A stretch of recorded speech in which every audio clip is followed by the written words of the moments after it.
আজকে আপনাদের সামনে একটা নতুন টপিক নিয়ে এসেছি, যেটা খুব ইন্টারেস্টিং। আপনাদের মনে অনেকেরই প্রশ্ন জাগে যে বিয়ের পর আমি যাকে বিয়ে করছি তাকে বিয়ে করার পর আমার জীবনে উন্নতি আসবে কিনা, বা তার ভাগ্যের সঙ্গে আমার ভাগ্য জড়িয়ে যাবে কিনা। এটা প্রত্যেকেরই মনে একটা কিন্তু প্রশ্ন থেকেই থাকে। মানে বিয়ে এমনই একটা জিনিস যে যাদের সঙ্গে একটা রক্তের সম্পর্ক নেই, কিন্তু কোথাও গিয়ে একটা এমন সম্পর্ক তৈরি হয়ে যায়, ভাগ্যের একটা এমন বন্ধন তৈরি হয়ে যায়, যেখানে কিন্তু আমরা বুঝতে পারি না যে কি হবে। অনেকের খারাপ হয়, অনেকের ভালোও হয়। কিভাবে বুঝবেন যে আপনার জীবনে যে সাথীটি আসতে চলেছে সে পুরুষ হলে স্ত্রী, স্ত্রী হলে পুরুষ, যেই হোক না কেন, আর তার ভাগ্যে আপনার উন্নতি আছে কিনা, আদৌ কি আপনার ভাগ্যে তার ভাগ্য জড়াবে, সেটা জানতে হলে কিন্তু পুরো ভিডিওটা আপনাদেরকে স্কিপ না করে দেখতে হবে। ভীষণ ইন্টারেস্টিং, এবং অবশ্যই নিজেই জানুন, কারোর কাছে যেতে হবে না, নিজেই জানুন যে কিভাবে আপনি বুঝতে পারবেন যে আপনার যে পার্টনার হবে তার সাথে আপনার ভাগ্য যদি মেশে, তাহলে আপনার জীবনে উন্নতি হবে না হবে না।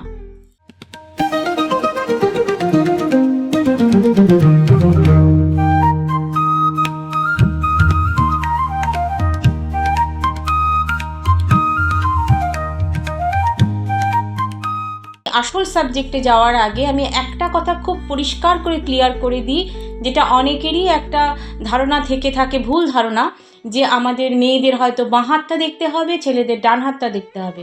আদৌ কিন্তু এমনটা নয়। ঈশ্বরের দেওয়া দুটো জিনিসই আমাদের কিন্তু দেখতেই হবে। দুটো হাতই কিন্তু খুব ইম্পর্টেন্ট, এবং সেটা দুটো হাতই কিন্তু আমাদের দেখতে হবে। তবে বেশি করে দেখতে হবে কোনটা না, ডান হাতটা। কেন? ডান হাত হচ্ছে আমাদের কর্মের হাত। আমরা যে কর্ম করে থাকি তার প্রভাব কিন্তু পড়ে ডান হাতে। এটা মাথায় রাখাটা খুব প্রয়োজন। তারপরে গিয়ে আমরা আসব যে কিভাবে আপনারা জানতে পারবেন। সেক্ষেত্রে আমাদের ভাগ্যরেখা দেখাটা কিন্তু খুব ইম্পর্টেন্ট, কারণ আপনার সঙ্গে আপনার স্ত্রী বলুন বা আপনার হাজব্যান্ড বলুন, তাদের যে ভাগ্য সেটা মিশছে। তাহলে কিভাবে আপনারা বুঝতে পারবেন? তাহলে আমাদের অবশ্যই ভাগ্যরেখার উপর ডিপেন্ড করতে হবে। তাহলে আমরা শুরু করব যে ভাগ্যরেখাটা কোথা থেকে উঠলে আপনি বুঝতে পারবেন, যে ফার্স্ট পয়েন্টে যে কিভাবে বুঝতে পারবেন যে আপনার যে পার্টনার হবে তার ভাগ্যে আপনার উন্নতি অবশ্যই হবে। সেটা কিভাবে বুঝতে পারবেন?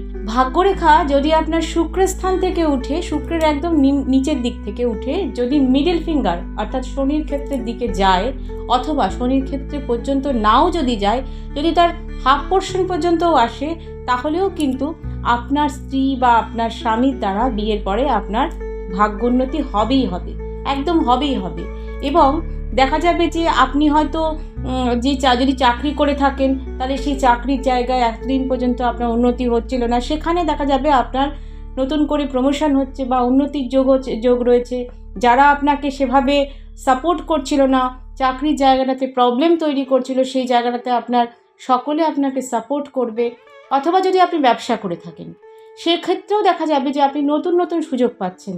ব্যবসা আরও কীভাবে শ্রীবৃদ্ধি হবে সেটা নিয়ে চিন্তা করছেন, এবং আপনার ব্যবসাতে প্রভূত অর্থ কিন্তু আপনি আর্ন করতে পারছেন, যেটা এতদিন পর্যন্ত সেভাবে হচ্ছিল না।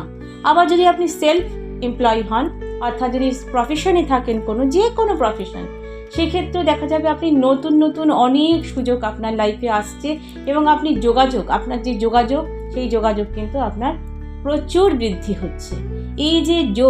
এই যোগটা কিন্তু অবশ্যই আপনার হাজবেন্ড বা আপনার ওয়াইফের দ্বারাই হচ্ছে, অর্থাৎ দুজনের সাপোর্টে কিন্তু এই যোগটা তৈরি হচ্ছে, এবং অবশ্যই সেটা কিন্তু বিয়ের পরেই সম্ভব। যারা মোটামুটি ধরে থাকুন 35 বা তার ওপরে বা তার নিচে, যাদের বিয়ে হয়ে গেছে, তারা এটা ভালো করে বুঝতে পারবেন, অবশ্যই কমেন্ট করবেন। আর যাদের এখনও ছোট, যাদের এখনও বিয়ে হয়নি, সেই বয়সটা তাদের হয়নি, তারা কিন্তু অবশ্যই খেয়াল রাখবে যে সংগ্রামটা করছো, যে তোমরা লড়াইটা করছো, সেই লড়াইটা কিন্তু বিয়ের পর তোমাদের অবশ্যই সাকসেস হবে। তোমাদের কর্মজীবনে তোমাদের উন্নতি হবেই হবে। কিন্তু এই বিষয়ে আরেকটা কথা বলে দিই, যেটা খুব ইম্পর্টেন্ট, সেটা হচ্ছে আপনার যে উন্নতি হবে সেটা কিন্তু আপনার জন্মস্থান থেকে দূরে হবে। অর্থাৎ আপনি যদি মনে করেন আপনি বিদেশে গিয়ে সেটেলড হয়ে সেখানে উন্নতি করবেন, সেখানে আপনার কর্মজীবন স্টার্ট করবেন, তো সেক্ষেত্রে আপনার পক্ষে বেটার, অনেক ভালো হবে।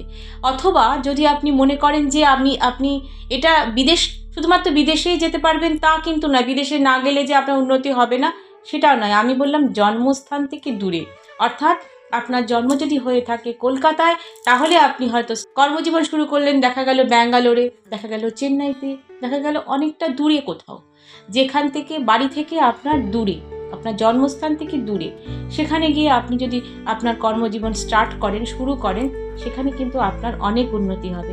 এরকম অনেক দেখা গেছে যে এখানে জন্মস্থানে সেভাবে কিছু উন্নতি করতেই পারছে না, সেভাবে অপরচুনিটি তাদের আসছেই না, কিন্তু দেখা গেল যেই মুহূর্তে তারা বাইরে গেল, সকলের বাইরে গিয়ে কিন্তু সেই সুযোগ আসে না। যাদের হাতে এই রকম রেখা থেকে থাকে অবশ্যই তারা বাইরে যাওয়ার জন্য চেষ্টা করুন।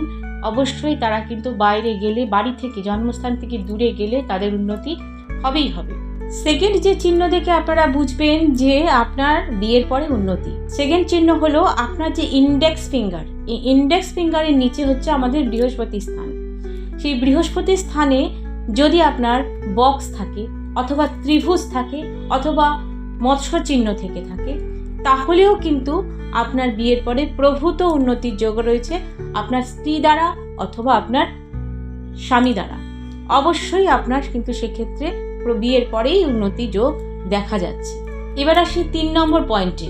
3 নম্বর পয়েন্ট হলো আপনার যে হার্ট লাইন। হার্ট লাইন স্ক্রিনে দেখতে পাচ্ছেন, আপনার হার্ট লাইন যদি শেষে এসে দুটো ভাগে ভাগ হয়ে যায়, একটা ভাগ যাবে বৃহস্পতির স্থানে, আরেকটা ভাগ যাবে আপনার ইন্ডেক্স ফিঙ্গার এবং মিডল ফিঙ্গারের ঠিক মাঝখানে যদি চলে যায়, তাহলেও কিন্তু আপনার বিয়ের পরে প্রভূত উন্নতির যোগ রয়েছে, এবং সেটা হবেই হবে। এবং শুধু বিয়ের পরে উন্নতি নয়, সেক্ষেত্রে দেখা যাবে আপনার হাজবেন্ড বা আপনার ওয়াইফ আপনাকে কিন্তু প্রচুরভাবে মানসিকভাবে আপনাকে সাপোর্ট করবে, অবশ্যই সাপোর্ট করবে, এবং দুজনের চেষ্টাতে কিন্তু আপনারা জীবনে সুখী হবেন এবং উন্নতিও করতে পারবেন। তারপরের পয়েন্ট, যদি দেখা যাচ্ছে যে আপনার যে আমাদের যে বিবাহ স্থান, যে বিবাহ স্থানে দেখা যাচ্ছে যে বিবাহ রেখা রয়েছে, সেখানে দেখা যাচ্ছে কোনো রকম কাট নেই, একটা সুন্দর পরিষ্কার রেখা, তাহলেও কিন্তু আপনার বিয়ের পরে উন্নতি আছে। তারপরে লাস্ট পয়েন্টে আমি যেটাতে যাব, সেটা হলো আপনার যে ইন্ডেক্স ফিঙ্গার যদি রিং ফিঙ্গারের থেকে লম্বা হয়, সেক্ষেত্রেও আপনার বিয়ের পরে উন্নতি, এবং সেক্ষেত্রে দেখা যাবে আপনার হাজবেন্ড বা ওয়াইফ, আপনার পার্টনার যেই হোক না কেন, সেই কিন্তু আপনাকে প্রচণ্ডভাবে সাপোর্ট করবে, ভীষণ সাপোর্টিভ হবে, এবং আপনাকে সবসময় চেষ্টা করবে এগিয়ে নিয়ে যাওয়ার। তাহলে দুজনের এখানেও দেখা যাচ্ছে যে দুজনের চেষ্টাতে আপনাদের জীবন কিন্তু সফল হবে, এবং আপনি প্রভূত উন্নতি কিন্তু করবেনই করবেন, 100% করবেন। এবং দেখা যাচ্ছে এই সবটাই তো হলো, কিন্তু যদি দেখা যায় যে আপনার হাতে এর মধ্যে একটাও কোনো চিহ্ন নেই, তাহলে কি হবে? তাহলে কি আপনার জীবন উন্নতি হবে না? এরকম ভাবার কিন্তু কোনো কারণ নেই। আমাদের হাত হচ্ছে আমাদের মনের আয়না। তাহলে আমাদের হাতে তখনই আপনি নিজেকে যদি যেখানে দেখতে চাইবেন সেখানেই আপনি দেখতে পারবেন। যখন আপনি নিজেকে সেখানে দেখতে চাইবেন এবং আপনি তার সঙ্গে রিলেট করতে পারবেন সেই জায়গাটার সঙ্গে, তাহলেই কিন্তু আপনার হাতে সেই রেখাটা অবশ্যই দেখা যাবে। অর্থাৎ হাতের রেখা কিন্তু চেঞ্জ হয়। যখন আপনি দেখা যাবে তখন আলটিমেটলি আপনার উন্নতি হবে, অবশ্যই উন্নতি হবে। তাহলে আমাদের কি করতে হবে? আমাদের কর্মের দিকে কিন্তু খুব জোর দিতে হবে।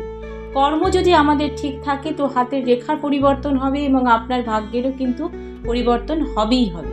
একটা কথা সবসময় মাথায় রাখবেন যে ঈশ্বর আমাদেরকে এতটা সময় দিয়েছেন, তাহলে তার থেকে আমাদেরও তো কিন্তু ঈশ্বরকে কিছুটা সময় দেওয়া প্রয়োজন।